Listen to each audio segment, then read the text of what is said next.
One to one ஆன்மீக நேயர்களுக்கு வணக்கம். நம்ம நிகழ்ச்சியில் தொடர்ந்து 12 ராசிகளுக்கான பொதுவான குணங்களை பார்த்துட்டு வரோம். அந்த வகையில் இன்னைக்கு விருச்சிக ராசியை பற்றி மூத்த பத்திரிகையாளரும் ஜோதிட ஆய்வாளருமான திரு ராஜேந்திரன் அவர்கள்கிட்ட நம்ம கேட்டு தெரிஞ்சுக்கலாம். வணக்கம் சார். வணக்கம்மா. நம்ம நிகழ்ச்சியில் தொடர்ந்து 12 ராசியை பற்றி நம்ம பார்த்துட்டு வரோம். அந்த வகையில் இன்னைக்கு விருச்சிக ராசியை பற்றி தகவல்கள் பார்த்தாங்க சார். பொதுவாக விருச்சிக ராசி அப்படின்னாலே காலபுருஷனுக்கு 8வது ராசி அப்படின்னு சொல்லுவாங்க. காலபுருஷன்னா இப்போ உலகத்திலே யாராக இருந்தாலும் சரி, முதல் ராசி மேஷ ராசி, முதல் லக்கணமும் மேஷ லக்கணம் தானே. அதனால் 8வது இடம் அப்படிங்கிறது 8வதுங்கிறது ரொம்ப யோசிக்கணும். 8னாலே ரகசியங்களோட தொகுப்பு. இந்த ரகசியங்களை எப்படி உடைச்சி கொண்டு வர்றதுங்கிறது எல்லாருக்கும் தெரியாது. நீங்கள் பெரிய அறிவாளியாக இருக்கலாம், நீங்கள் பெரிய புத்திசாலியாக இருக்கலாம், ஆனால் ரகசியங்களை கறக்கிறது, புலனாய்வு பண்ணுறதுங்கிறது இல்லை, அதை யாராலையுமே கண்டுபிடிக்க முடியாது.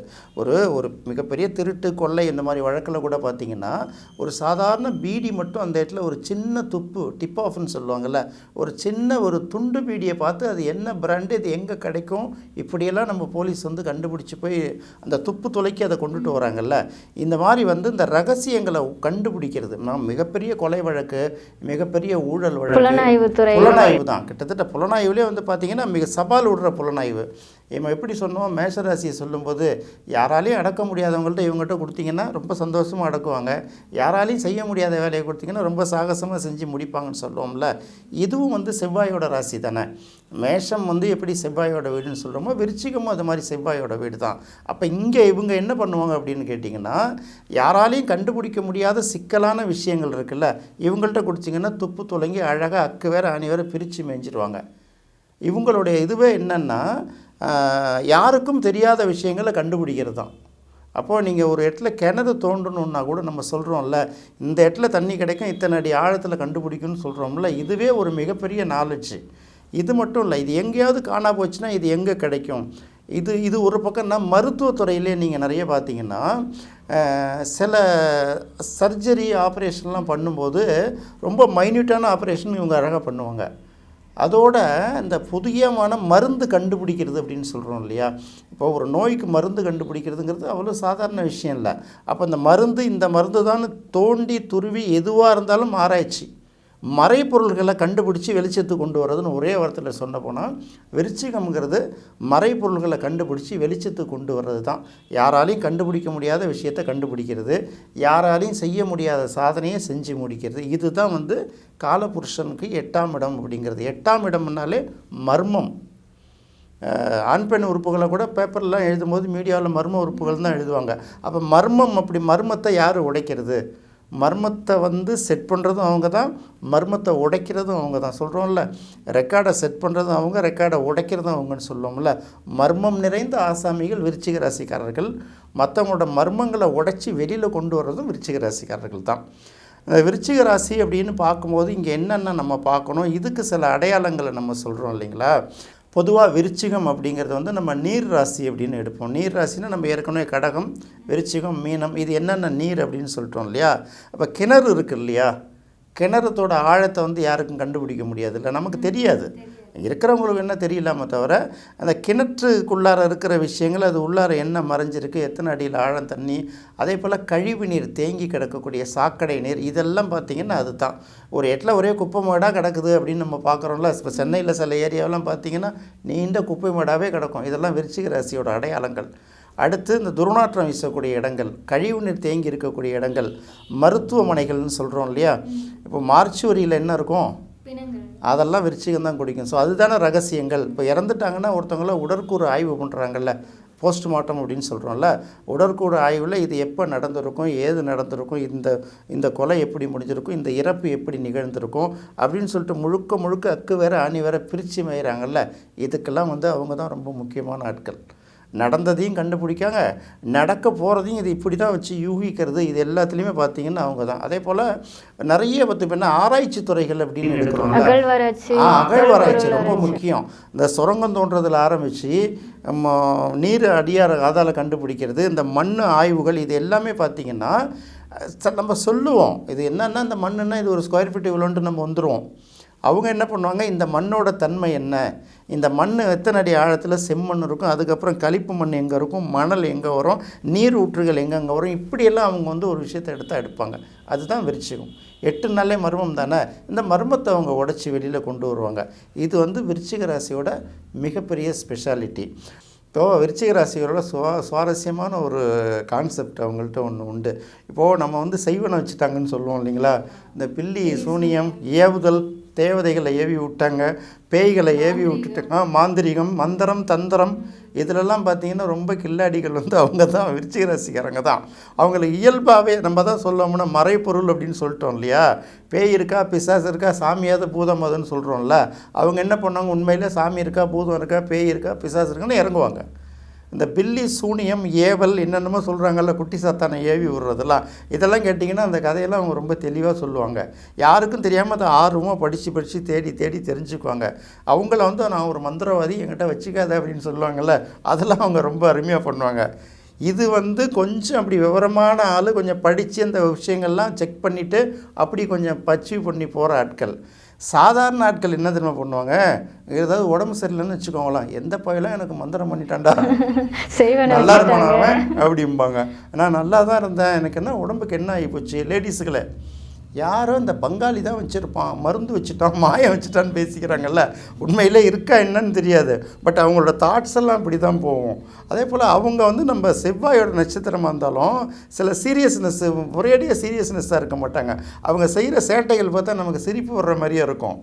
அப்புறம் இந்த நம்ம சொல்லியிருக்கோம்ல, தேல் எங்கே இருக்கும், நீர்ப்பாங்கான இடத்துல இருக்கும், ஓடி போய் எங்கே கல்லுக்கு அடியில் மறைஞ்சிக்கும்ல, அதனால் அவங்கள எங்கே மறைகிறாங்க, எங்கே ஒளிகிறாங்கங்கிறது நம்மளால் கண்டுபிடிக்க முடியாது. ஆனால் அவங்க என்ன பண்ணுவாங்க தெரியுமா, நம்மளை வந்து லேசாக வந்து உட்காந்து பார்த்துட்டு நம்மளோட 7 தலைமுறை 8 தலைமுறைக்கும் சேர்த்து எடுத்துகிட்டு போயிடுவாங்க ரகசியங்களை. அந்த மாதிரி வந்து அவங்களுடைய ரகசியங்களை வந்து நம்மளால் வாங்க முடியாது. ஆனால் நம்மளுடைய ரகசியங்களை அக்கு வேறு அணி வேறு பிரித்து அவங்க கொண்டுட்டு போயிடுவாங்க. அதே போல் ரகசியங்களை காக்கிறது அப்படின்னு சொல்லுவாங்கள்ல, சில விஷயங்களை சொல்லி இது உங்கள்கிட்ட தான் சொல்கிறேன், தயவு செய்து இது நீங்கள் காப்பாற்றணும், ஏன்னா இது வெளியில் வந்ததுன்னா நிறைய பேருக்கு பாதிப்படைன்னு சொன்னீங்கன்னா உயிரை போனாலும் அந்த ரகசியத்தை சொல்ல மாட்டாங்க. அந்த மாதிரி நிறைய ரகசியங்களை அவங்க கண்டுபிடிச்சி வச்சுக்கிட்டா கூட வெளி உலகத்துக்கு சொல்கிறதுக்கு ரொம்ப யோசிப்பாங்க. என்னென்னா இவங்களுக்கு 2 விதமான ஒரு இது இருக்குது. ரெண்டாவது வந்து நம்ம ஏற்கனவே சொல்லியிருக்கோம், மந்திர தந்திரம், பில்லி சூனியம், இதே போல் அப்படியே கண்டுபிடிச்சிக்கிட்டே வராங்கல்ல. சில நேரங்களில் என்ன ஆகும்னா, எதுவாக இருந்தாலும் இது ஏதோ ரகசியமான ஒரு சக்தி செயல்படுது, ரகசியமான ஒரு ஆற்றல் செயல்படுது, அந்த மாதிரி இடங்களில் மைண்டு போக ஆரம்பிச்சிடும். அதை வந்து அவங்க தவிர்த்துக்கணும். அது ஒரு பக்கம். நம்ம வந்து நேரடியாக பார்க்குற உலகங்கிறது ஒன்று, நமக்கு தெரியாத உலகங்கிறது வேறு. அப்போ தெரிஞ்ச உலகத்தில் நம்ம முதல்ல தரவாகணும். தெரியாத உலகத்தை பற்றி ஏன் நம்ம கவலை பண்ணணும்?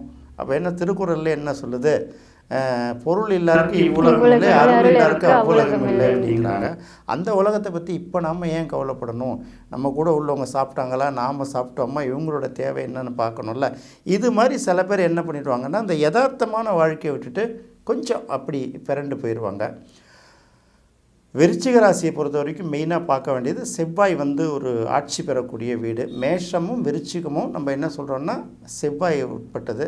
செவ்வாயோட வீடுங்கிறதுனால அவங்களுக்கு வீரத்துக்கு குறைவு இருக்காது, தைரியத்துக்கும் குறைவு இருக்காது, துணிச்சலுக்கும் குறைவு இருக்காது, அதெல்லாம் எந்த குறைச்சலுமே இருக்காது.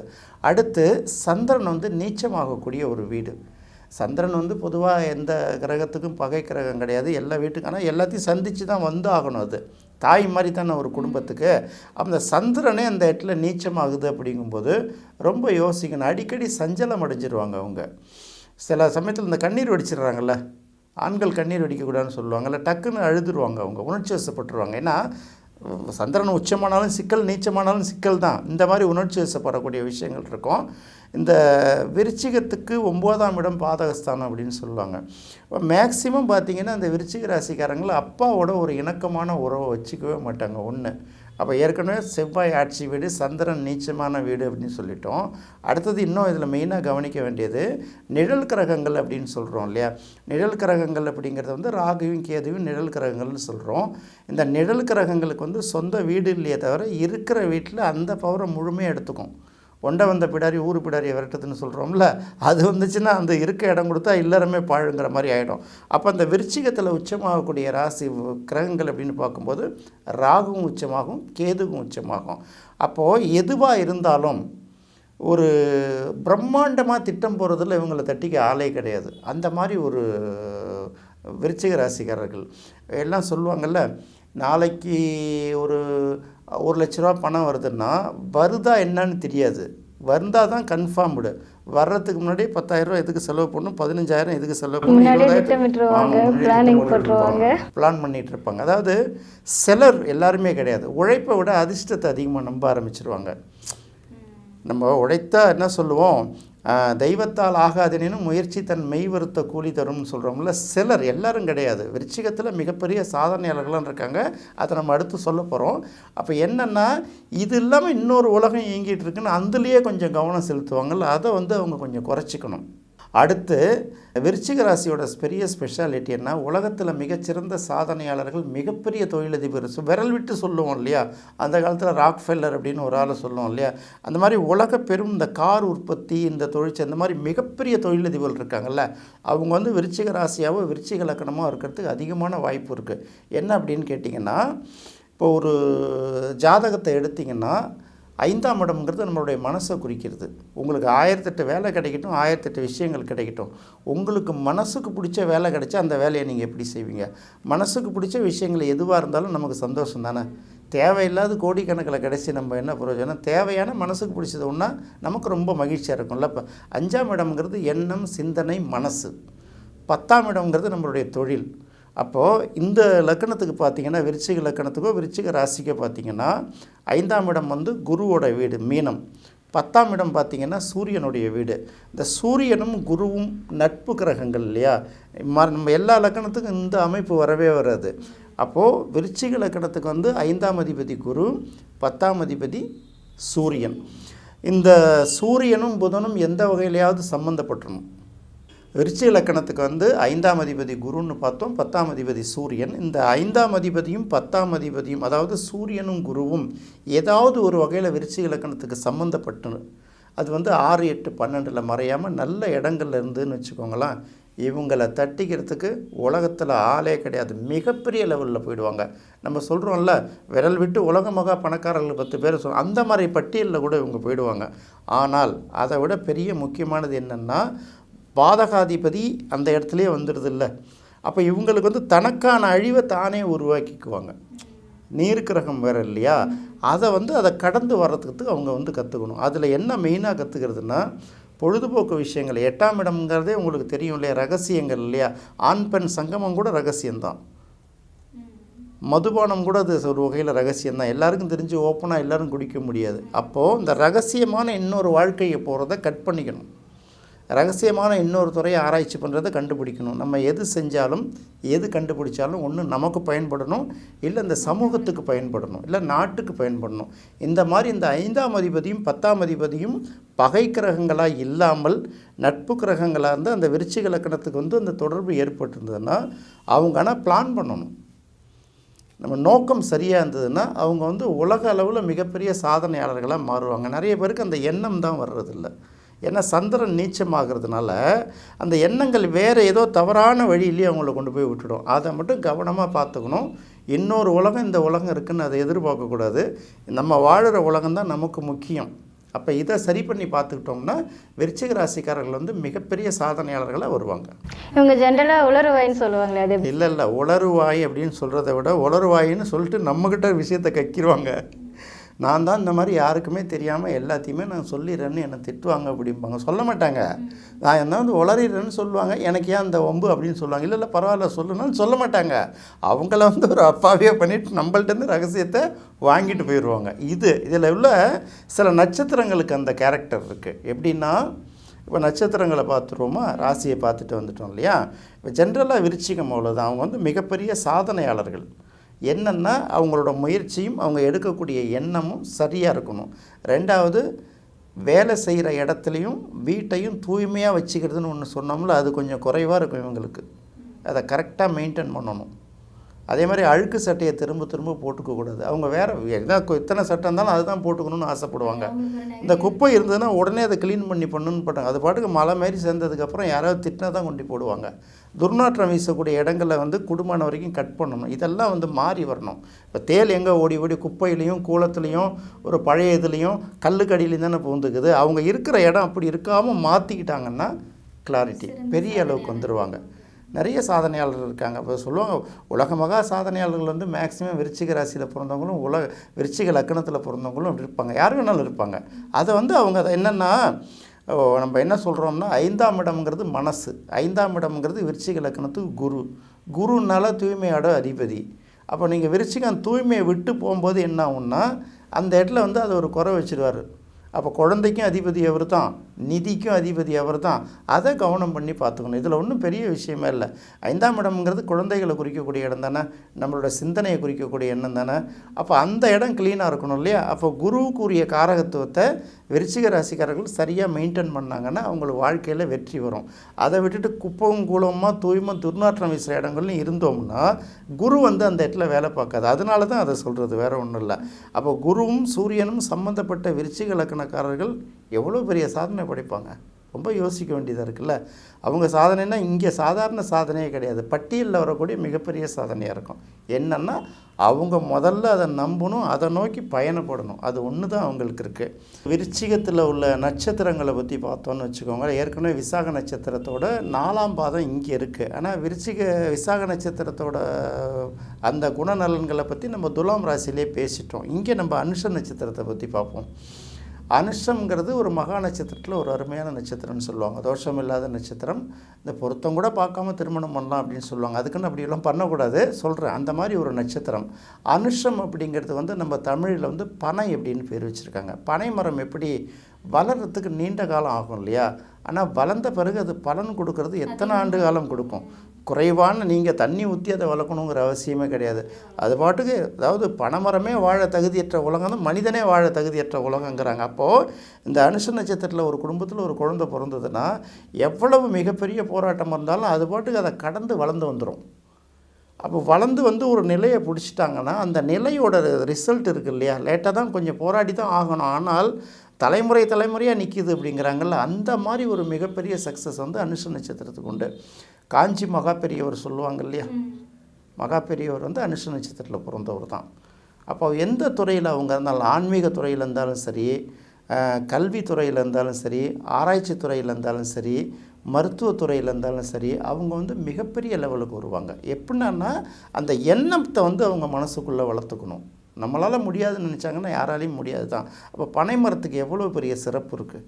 அப்போ அது மாதிரி அது வந்து ஒரு பனை மரத்துக்கு சமம். ஒரு குடும்பத்தில் இருக்கக்கூடிய ஒரு அனுஷ நட்சத்திரங்கிறது ஒரு பனை மரத்துக்கு சமம், அவ்வளோ வலிமை. ஆனால் அந்த வலிமையை அவங்க உணரும் போது தான் அவங்களுக்கு அந்த வெற்றி கிடைக்கும். அனுஷ நட்சத்திரக்காரங்க வந்து எப்படி பனை மரம்னு சொன்னோமோ அவங்களுக்கு வந்து உணவுப் பொருள்கள் மேலே ஒரு நாட்டம் இருக்கும். அவங்க விரும்பி சாப்பிட்றாங்களோ இல்லையா, ஒரு ஹோட்டல் இந்த மாதிரி வைக்கணும், ஒரு சின்ன ரெஸ்டாரண்ட் இப்படி வைக்கணும் அப்படின்னு அவங்களுக்கு இந்த ஹோட்டல் தொழில் மேலே ஒரு ஈடுபாடு இருக்கும்.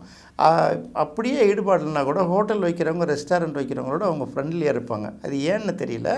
பொதுவாகவே வந்து இந்த சாப்பாடு வந்து வெரைட்டியாக சாப்பிட்றது அவங்களுக்கு பிடிக்கும். சாப்பிட்றதோடு நிற்க மாட்டாங்க. ஒரு தடையும் சாப்பிட்றப்ப நம்மளும் இந்த மாதிரி ஒரு ஹோட்டல் ஒன்று தயார் பண்ணணுங்கிற எண்ணம் வரும். சிலர் வந்து உணவுத்துறையில் மிகப்பெரிய அளவுக்கு நல்ல சக்ஸஸ் படைப்பாங்க. அவங்களுக்கும் அந்த அந்த அனுஷ நட்சத்திரத்துக்கு அப்படி மாதிரி ஒரு தாட் ஒன்று உண்டு. மருத்துவத்துறையில் பார்த்திங்கன்னா நிறைய கண்டுபிடிப்புகளை நிகழ்த்துறாங்கல்ல. சாதாரண டாக்டர் 100 பேர் இருப்பாங்க, அந்த மருத்துவத்தில் இவங்க ரொம்ப டாப்புங்கிறாங்கல்ல, அவங்க வந்து அந்த அனுஷ நட்சத்திரக்காரங்க நிறையா இருப்பாங்க. பொதுவாகவே அனுஷ நட்சத்திரம் வந்து ஒரு அற்புதமான நட்சத்திரம். அதாவது இன்றைக்கி நம்ம சொல்லுவோம், இப்போ நம்ம ராசி பலன்லாம் பேசும்போது கூட நீங்கள் சொல்வதெல்லாம் தெரியும், நான் ரொம்ப கஷ்டப்படுறேன் அப்படின்னு சொல்லுவாங்க. அது அப்படி அல்ல. ஒரு ராசியில் பிறந்ததுனாலே ஒரே ராசியில் உள்ளவங்க அத்தனை கேரக்டரும் இருக்காது. ஒரு நட்சத்திரத்தில் பிறக்கிறதுனால அந்த நட்சத்திரத்தில் உள்ளவங்க எல்லோரும் அப்படிலாம் இருக்க முடியாது. என்னென்னா இது வந்து பொதுவான குணாதிசயங்கள். மற்றபடி எல்லாருக்குமே பிறப்பு மாறுது இல்லை. எல்லாருக்கும் 5 விரல் தான் இருக்குது, எல்லாருக்கும் ஒரு கை தான் இருக்குது, எல்லாருக்கும் ரேகை மாறுது இல்லையா. ஒரே குடும்பத்தில் அண்ணன் தம்பி அம்மா அப்பா எல்லாம் ஒரே மரபணுவாக இருந்தால் கூட எல்லாருக்கும் ஒரே மாதிரியாக வாய்ப்பு கிடைச்சிரும். இது வந்து பொதுவான குணங்கள். ஒரு குடும்பத்தில் இந்த நட்சத்திரத்தில் பிறக்கவங்களும் இந்த குணங்கள் இருக்கும் அப்படின்னு சொல்கிறோம். அனுஷ நட்சத்திரத்தை பொறுத்த வரைக்கும் அந்த குணங்கள் வந்து அவங்களுக்கு இருக்கும். அடுத்து கேட்டை நட்சத்திரம் அப்படின்னு பார்க்கும்போது கேட்டையில் பிறந்தால் கோட்டையை பிடிப்பாங்களா கோட்டையை விடுவாங்களா அப்படின்னு கேட்பாங்க. கேட்டை நட்சத்திரத்தில் பிறந்து கோட்டை கட்டி வாழ்கிறவங்களும் இருப்பாங்க, கோட்டையிலேருந்து ஓட்டை போட்டு வெளில வர்றவங்களும் இருப்பாங்க. எவ்வளோ பெரிய கோட்டையிலையும் ஒரு ஓட்டை இருக்கும், எவ்வளோ பெரிய ஓட்டையிலையும் ஒரு கோட்டை இருக்குன்னு சொல்லுவாங்கள்ல. அப்போ ஒரு சின்ன ஓட்டை கிடைச்சாலே அது மூலமாக கோட்டை உள்ளார் நுழைஞ்சிடுறவங்க அவங்க. கேட்டைன்னா துளவுகோல் அப்படின்னு தமிழில் என்ன சொல்கிறாங்கன்னா கேட்டை நட்சத்திரத்துக்கு துலங்கு ஒளின்னு சொல்லுவாங்க. துலங்குகளை 2 விஷயம் இருக்குது. சாய்தல் அப்படின்னு ஒன்று இருக்குது, ஒளி சாயுது இல்லையா. அப்போ வந்து காலை வெயில் நல்லதா மாலை வெயில் நல்லதா? அந்தி வெயில் காலை வெயில் நல்லது கிடையாது, அந்தி வெயில் தான் நல்லது. அதில் தான் வந்து இந்த வைட்டமினோடைய உணவு தேவையானது கிடைக்கும். காலை வெயில் வந்து ரொம்ப நேரம் நிற்க முடியாது, அந்தி வெயில் மட்டும்தான் நல்லது. இது வந்து கிட்டத்தட்ட சாயுது அப்படின்னு சொல்கிறாங்க. இன்னொரு பக்கம் துலங்கொலிக்கு அப்படி இன்னொரு ரூட் என்ன சொல்கிறாங்கன்னா தொட்டதெல்லாம் துலங்குது அப்படிங்கிறாங்கல்ல. துலங்குதல்ங்கிறது கொஞ்சம் கொஞ்சமாக ஒரு சின்ன சின்ன ஒளி அப்படியே கொஞ்சம் கொஞ்சமாக பரவி கடைசியாக ஒளி வெள்ளம் பாய்ச்சிருது. கண் கூசுகிற அளவுக்கு ஒளி வச்சு அடிக்கும். லேசாக கண்ணுக்கு ஒரு இருட்டுலேருந்து கொஞ்சம் கொஞ்சமாக ஒளி வெள்ளம் பரவி அந்த இடம் ஃபுல்லாக மறைக்கிறது அப்படி இருக்குல்ல. பொதுவாக அந்த 27 நட்சத்திரங்களில் வந்து பார்த்திங்கன்னா 2 நட்சத்திரத்தில் பிறந்தவங்க ரொம்ப அழகாக இருப்பாங்க. குறிப்பாக பெண்கள் ரொம்ப அழகாக இருப்போம் அப்படிம்பாங்க. அழகாக இல்லாட்டி கூட ஏதோ ஒரு வகையில் வந்து இருக்கிற கூட்டத்தை விட அவங்க தனித்தன்மையோட ஒரு அழகில் ஏதோ ஒன்றில் தனியாக தெரிவாங்க. அதில் ஒன்று வந்து ரோகிணி, இன்னொன்று வந்து கேட்டை. ஏன் அந்த இடத்துல அப்படி சொன்னாங்கன்னே நமக்கு தெரியல. நிறைய செக் பண்ணி பார்த்திங்கன்னா கரெக்டாக இருக்கும். என்னவோ தெரியல, அவங்களுக்கு அப்படி ஒரு அழகை வந்து இயற்கை கொடுக்குது அப்படின்னு சொல்கிறாங்க. இந்த ரோகிணிக்கும் கேட்டைக்கும் அந்த தன்மை இருக்குது அப்படின்னு சொல்கிறாங்க. இது என்னென்னா அழகுன்னு எடுக்கிறதா, இல்லை ஏதாவது ஒரு வகையில் அடுத்தவங்களை அட்ராக்ட் பண்ணி தான் பக்கம் ஈர்க்கிறதுன்னு நினைக்கிறதா, இல்லை அறிவு திறன் அப்படின்னு நினைக்கிறதா, இல்லை எல்லாத்தையும் வழி நடத்துகிற கெப்பாசிட்டின்னு இருக்கிறதா தெரியல. ஏதோ ஒரு வகையில் அழகு, அகத்தின் அழகா முகத்தின் அழகான்னு தெரியாது, ஏதோ ஒரு அழகு அவங்களுக்குள்ள இயல்பாக உண்டு. அப்போ கேட்டை நட்சத்திரம் அந்த மாதிரி நட்சத்திரம். அப்போ ஏற்கனவே சொன்ன மாதிரி கோட்டைக்குள்ளே எவ்வளோ பெரிய கோட்டையிலையும் ஒரு ஓட்டை இருக்கும்ல, அது அவங்களுக்கு ரொம்ப கரெக்டாக தெரியும். அதே போல் எவ்வளோ பெரிய ஓட்டையில் உள்ளார வந்து ஒரு கோட்டையை பிடிக்கிறதும் அதுவும் தெரியும். அதனால் நிறைய கேட்டை நட்சத்திரத்தில் பிறந்தவங்க கோட்டை கட்டி வாழ்வார்கள், சிலர் கோட்டை விட்டு விடுவார்கள். அதனால் அது ஒரு பக்கம் இருக்கட்டும். இந்த நீங்கள் கேட்டிங்கல்ல உளறிடுவாங்களா அப்படின்னு சொல்லிட்டு, கேட்டை நட்சத்திரத்தில் பிறந்த சில பேர் வந்து ரகசியத்தை உளறி விட்டுடுவாங்க. எப்படி உளருவாங்கன்னா, ஏதோ ஒன்று கண்டுபிடிக்கிறதுக்காக யாராவது ஒருத்தங்க அங்கே வருவாங்க. வர்றவங்க இந்த துப்பு துளக்க வர்றவங்க வந்து தன்னை யார் சிபிஐ ஆஃபீஸர்னை காட்டிட்டு வருவாங்க. ஏதோ வீடு வாடகை பார்க்குற மாதிரி வருவாங்க. வந்து என்ன சார் ஒரு கடையில் இப்போ வந்தேன்னா கேட்பாங்கள்ல, இது என்னங்க இது வந்து இந்த இடத்துல வீடெல்லாம் எவ்வளோ வாடகைக்கு போகுது அப்படின்னு கேட்பாங்க. இவங்க தெரிஞ்ச கடையில் சொல்லிக்கிட்டே இருப்பாங்க. திடீர்னு எல்லாம் நல்லா தான் இருக்குது, அடிக்கடி இந்த ஊரில் இந்த திருட்டுலாம் போகுதான் கொள்ளதான் அப்படின்னு சொல்லி இவங்க அப்படியே தெரியாத மாதிரி ஆரம்பிப்பாங்க. அவங்க சொல்லுவாங்க, அதெல்லாம் ஒன்றும் இல்லை சார், இந்த பையன் தான் சார் திருடிகிட்டு இருக்கான், நிறைய தடவை சொன்னால் யாரும் கேட்க மாட்டாங்க இப்படி வாயால் உளறிடுவாங்க. அதாவது அவங்களுக்கு தேவையானதை இவங்க எப்படி சொல்கிறோன்னு தெரியாமல் சில விஷயங்களை உளறிடுவாங்க. அது மாதிரி குடும்பத்தில் அவங்களுக்கு இந்த ரகசியங்களை காக்க தெரியாது அந்த மாதிரி. ஆனால் அதே போல் இன்னொரு பக்கம் பார்த்திங்கன்னா இதே கேட்டை நட்சத்திரம் துன்பப்படும் போது இந்த துன்பத்தை வெளியில் சொல்லாமல் அப்படியே மனசுக்குள்ளேயே வச்சு அந்த மாதிரி கேட்டையும் ஒரு பக்கம் இருக்கும். என்னென்னா இப்போ அழுகிற பிள்ளை தானே பால் குடிக்கும். நம்ம கஷ்டப்படுறோங்கிற ஒரு விஷயத்தை வெளியில் சொன்னோம்னா அவங்களும் கஷ்டப்படுவாங்கள்ல அப்படின்னு நினச்சி பாதியை வந்து மனசுக்குள்ளே வச்சு மறைச்சிக்கிற விருச்சிக ராசிக்காரங்களும் அதாவது கேட்டை நட்சத்திரக்காரங்களும் இருக்காங்க. அதாவது எல்லா ராசிக்கும் எல்லா நட்சத்திரத்துக்குமே எல்லா தன்மையும் உண்டு. இந்த நட்சத்திரத்தில் பிறந்துட்டோங்கிறதுனால ஒரே காரணத்தினாலேயே அப்படி வாழிட முடியாது, இந்த ராசியில் பிறந்துட்டோங்கிற ஒரே காரணத்துலேயும் அப்படி இருக்காது. நம்ம ஊரில் பார்க்குறோம்ல, ஒரு ஊரில் நல்லவங்களும் இருப்பாங்க, கெட்டவங்களும் இருப்பாங்க, வசதியானவர்களும் இருப்பாங்க, ஏழ்மையானவர்களும் இருப்பாங்க, ஆரோக்கியமானவர்களும் இருப்பாங்க, நோய்வாய்ப்பட்டவர்களும் இருப்பாங்க. இது வந்து எல்லா நட்சத்திரங்களுக்கும் பொருந்தும். அதனால தான் நம்ம பரிகாரங்கள் அப்படின்னு வரும்போது கூட பார்த்திங்கன்னா, இந்த ராசிக்காரன் பூரா இந்த கோயிலுக்கு போ உனக்கு குபேரனை பார்க்கலாம், இந்த நட்சத்திரக்காரன் பூரா இங்கே போ நீ கருங்காலி மாலையை வாங்கி போட்டுக்கோ, அதை வாங்கி போட்டுக்கோ, இதெல்லாம் நடக்கவே நடக்காது. அவரவர்களுக்கு தனித்தனி ஜாதகம் தான் ஒர்க் பண்ணும். அவங்களுடைய தனித்தனி ரேகை தான், எல்லாமே வேறுபாடு இருக்குது.